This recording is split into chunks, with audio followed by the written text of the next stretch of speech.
England తోటి Lord's వేదికగా జరిగినటువంటి మూడవ టెస్ట్ మ్యాచ్లో టీమిండియా ఓటమి పాలైన సంగతి మనకు తెలిసిందే.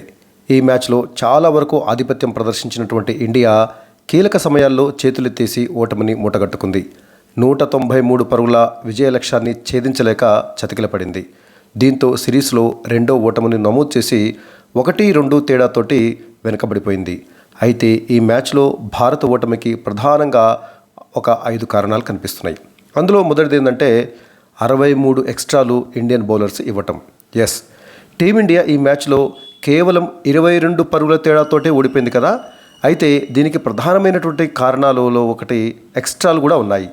ఈ మ్యాచ్లో తొలి ఇన్నింగ్స్లో భారత్ ఎక్స్ట్రాల రూపంలో 31 పరుగులు సమర్పించుకుంది. ఇక రెండవ ఇన్నింగ్స్లో అయితే భారత బౌలర్లు ఏకంగా 32 పరుగులు ఇలాగే ఎక్స్ట్రాల రూపంలో సమర్పించుకున్నారు.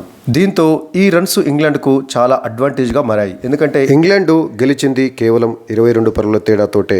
సో దాదాపుగా 63 ఎక్స్ట్రాలు ఇంగ్లాండ్కు అదనంగా రావటము మరి వారి గెలుపులో కీలక పాత్ర పోషించినట్లుగా మనం చెప్పుకోవచ్చు. ఇదే సమయంలో ఇంగ్లాండ్ బౌలర్లు కూడా ఎక్స్ట్రాలు ఇచ్చారు. కానీ 2 ఇన్నింగ్స్లలో కలిపి వాళ్ళు కేవలం 30 పరుగులు మాత్రమే ఎక్స్ట్రాల రూపంలో ఇచ్చారు. మరి మనమేమో 62 పరుగులు ఎక్స్ట్రాల రూపంలో ఇచ్చాము. అంటే ఎక్స్ట్రాగా వాళ్ళు ఇచ్చినటువంటి ఎక్స్ట్రాల కంటే మనము అదనంగా 32 పరుగులు ఎక్స్ట్రాగా ఇచ్చినాము. ఇక మరొక కారణం ఏంటంటే జేమీ స్మిత్ యొక్క క్యాచ్ను డ్రాప్ చేయటం. ఇంగ్లాండ్ తోటి తొలి ఇన్నింగ్స్లో జేమీ స్మిత్ 5 పరుగుల వద్ద ఉన్నప్పుడు అతను ఇచ్చినటువంటి క్యాచ్ను కేఎల్ రాహుల్ డ్రాప్ చేశాడు.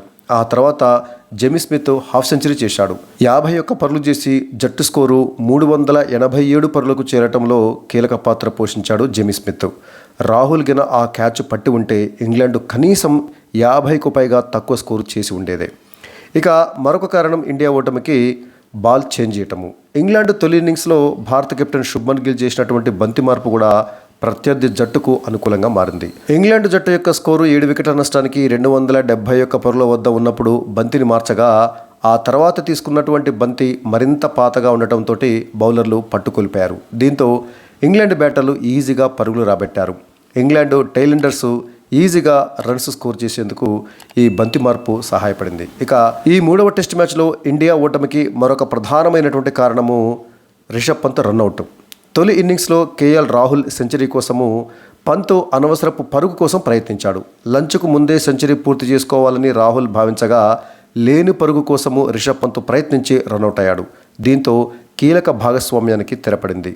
ఆ తర్వాత ఇంగ్లాండ్ బౌలర్లు మ్యాచ్ పైన పట్టు సాధించారు. ఇక మరో కారణం ఏంటంటే తొలి ఇన్నింగ్స్లో ఇండియా అనుకున్న దానికంటే తక్కువ పరుగులు చేయటము. సో తొలి ఇన్నింగ్స్లో భారత్ ఇంగ్లాండ్ కంటే ఎక్కువ స్కోర్ చేసేలా కనిపించింది. ఒక దశలో 6 వికెట్ల నష్టానికి 376 పరుగులు చేసింది. కానీ ఆ తర్వాత 11 పరుగుల వ్యవధిలోనే చివరి 4 వికెట్లను కోల్పోయి తొలి ఇన్నింగ్స్లో ఒక్క పరుగు కూడా లీడ్ సాధించలేకపోయింది. అంటే ఇంగ్లాండ్ చేసినటువంటి స్కోర్కు సమానమైనటువంటి స్కోర్ని సాధించింది.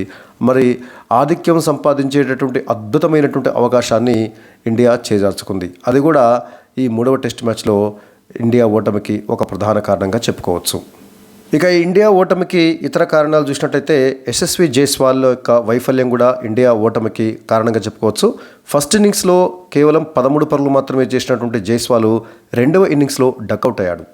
సో జైస్వాల్ యంగ్ బ్యాటర్, బ్రహ్మాండమైనటువంటి మంచి ఫామ్లో ఉన్నాడు. అలాంటి బ్యాటరు 2 ఇన్నింగ్స్లలో కూడా విఫలం కావడం అనేది ఇండియా విజయావకాశాలను దారుణంగా దెబ్బతీసిందని చెప్పాలి. ఇక మరొక కారణము కరుణ్ నాయర్ యొక్క వైఫల్యం. వరుసగా 3 టెస్ట్ మ్యాచ్లలో కరుణ్ నాయర్కి అవకాశం ఇచ్చినప్పటికీ అతడు ఆ అవకాశాలను ఒడిసి పట్టుకోలేకపోయాడు. మంచి ఆరంభాలను సాధిస్తున్నప్పటికీ వాటిని భారీ స్కోర్లుగా మలిచేటటువంటి క్రమంలో అతను విఫలమవుతున్నాడు. ఫస్ట్ ఇన్నింగ్స్లో కరుణ్ నాయర్ పర్వాలేదు, 62 బంతులు ఎదుర్కొని 4 ఫోర్లతోటి 40 పరుగులు చేశాడు. కానీ దాన్ని హాఫ్ సెంచరీగా మలచడంలో కరుణ్ నాయర్ విఫలమయ్యాడు. ఇక రెండవ ఇన్నింగ్స్లో అయితే కరుణ్ నాయర్ 33 బంతులు ఎదుర్కొని 1 ఫోర్ తోటి 14 పరుగులు మాత్రమే చేశాడు. అంతకుముందు ఫస్ట్ టెస్ట్, సెకండ్ టెస్ట్లో కూడా కరుణ్ నాయర్కి అవకాశాలు ఇచ్చినప్పటికీ అతను మంచి ఆరంభాలను అయితే సాధిస్తున్నాడు, కానీ వాటిని భారీ స్కోర్గా మలచడంలో అతను విఫలమవుతున్నాడు. సో కరుణ్ నాయర్ యొక్క ఫెయిల్యూర్ కూడా ఈ టెస్ట్ మ్యాచ్లో ఓటమికి ఒక కారణంగా చెప్పుకోవచ్చు. ఇక మరొక ప్రధానమైనటువంటి కారణం ఏంటంటే Shubman Gill. Shubman Gill first test, second టెస్ట్లో అద్భుతంగా రాణించాడు. సో రెండవ టెస్ట్లో అయితే డబుల్ సెంచరీ సాధించి ఇండియా విజయంలో కీలక పాత్ర పోషించాడు. కానీ మూడవ టెస్ట్ మ్యాచ్లో శుభ్మన్ గిల్ బ్యాటింగ్లో ఏమాత్రం రాణించలేదు. ఫస్ట్ ఇన్నింగ్స్లో 44 బంతులు ఎదుర్కొని 2 ఫోర్లతోటి 16 పరుగులు మాత్రమే చేసినటువంటి శుభ్మన్ గిల్ ఇక సెకండ్ ఇన్నింగ్స్లో 9 బంతులు ఎదుర్కొని 1 ఫోర్ తోటి కేవలం 6 పరుగులు మాత్రమే చేశాడు. ఇలా ప్రధానమైనటువంటి బ్యాటర్లు యశస్వి జైస్వాల్ కానీ, కరుణ్ నాయర్ కానీ, శుభ్మన్ గిల్ కానీ వీళ్ళు ఏమాత్రం రాణించకపోవడంతో మరి ఆ సెకండ్ టెస్ట్లో మనం గెలిచినామంటే దానికి ప్రధాన కారణం ఏంటంటే టాప్ ఆర్డర్ బ్యాటర్లు బ్రహ్మాండంగా రాణించడమే. కానీ ఇక్కడ టాప్ ఆర్డర్ బ్యాటర్లు అయినటువంటి జైస్వాల్, కరుణ్ నాయర్, శుభ్మన్ గిల్ రాణించకపోవటము బ్యాటింగ్లో ఏమాత్రం కనీసం వాళ్ళు ఒక ఇన్నింగ్స్లో కాకపోయినా మరొక ఇన్నింగ్స్లో అయినా ఖచ్చితంగా రాణించాల్సింది. సో వారి యొక్క వైఫల్యము ఇండియా ఓటమికి మరొక ప్రధానమైనటువంటి కారణంగా చెప్పుకోవచ్చు. ఇక బౌలర్ల విషయానికి వచ్చినట్లయితే ఆకాష్దీప్ రెండవ టెస్ట్ మ్యాచ్లో 10 వికెట్లు తీసి ఇండియా విజయంలో కీలక పాత్ర పోషించినటువంటి ఆకాష్దీప్ ఈ మూడవ టెస్ట్ మ్యాచ్లో ఏమాత్రం ప్రభావం చూపించలేకపోయాడు.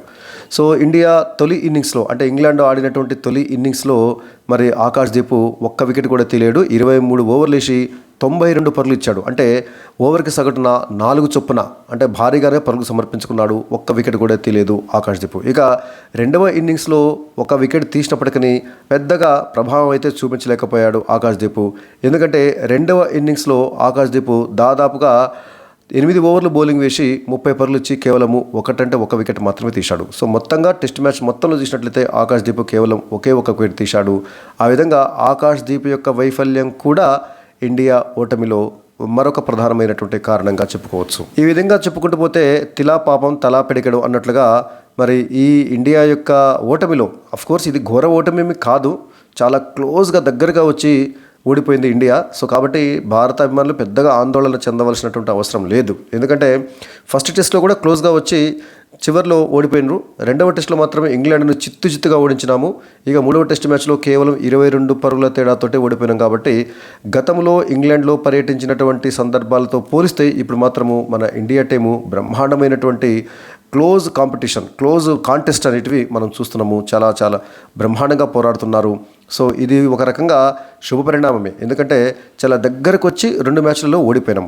మనం సాధించినటువంటి విజయం మాత్రము సెకండ్ టెస్ట్లో అద్భుతమైనటువంటి ఇంగ్లాండ్ను చావు దెబ్బ తీసి మనము మరి ఘన విజయం సాధించాం. కాబట్టి మనం పూర్తిగా నైరాశ్యంలో మునిగిపోవాల్సినటువంటి అవసరం లేదు. ఇక తర్వాత 4వ టెస్టు 5వ టెస్టు మీద దృష్టి పెట్టి ఈ 3వ టెస్టులో జరిగినటువంటి వైఫల్యాలను తిరిగి రిపీట్ కాకుండా చూసుకున్నట్లయితే మనకి సిరీస్ గెలవడానికి మళ్ళీ అవకాశాలు అయితే ఉన్నాయి. ఎందుకంటే 4-5 ఈ 2 టెస్ట్ మ్యాచ్లలో గెలిచినట్లయితే అప్పుడు మనము 3-2 తేడాతోటి సిరీస్ను చేజెక్కించుకునేటువంటి అవకాశం ఉంటుంది. మరి ఇండియా ఎంతవరకు పుంజుకుంటుంది, మీ అభిప్రాయం ఏమిటో కామెంట్ సెక్షన్లో కామెంట్ చేయండి.